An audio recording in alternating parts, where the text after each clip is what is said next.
नमस्कार, माता हिंगलाज टीव्ही बातमीपत्रात आपलं स्वागत। सुरुवातीला पाहूया दिवसभरातील काही ठळक घडामोडी।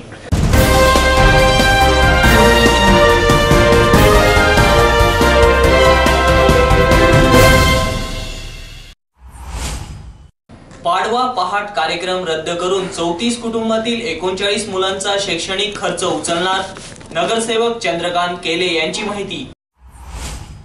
दीपोत्सवाच्या अनोख्या पर्वावर बाजारपेठेत चैतन्य, पणत्या, रांगोळी, फटाके, आकाशकंदील विक्रेत्यांची दुकाने विक्री सज्ज। स्वच्छ भारत मिशन अभियानांतर्गत रॅलीतून स्वच्छता अभियानाचा दिला संदेश।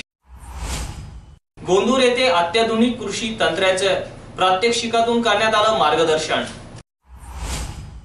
मराठी रंगभूमी दिनानिमित्त कला मंदिरात रंगभूमी महोत्सव 2015 चे आयोजन। 2 महिन्यांचे थकीत वेतनासह महागाई भत्ता देण्यात यावा, महापालिका समन्वय समितीतर्फे भोजन काळात निदर्शने। सोनगीर येथे उर्दू डिजिटल ई लर्निंगचे आमदार कुणाल पाटील यांच्या हस्ते उद्घाटन।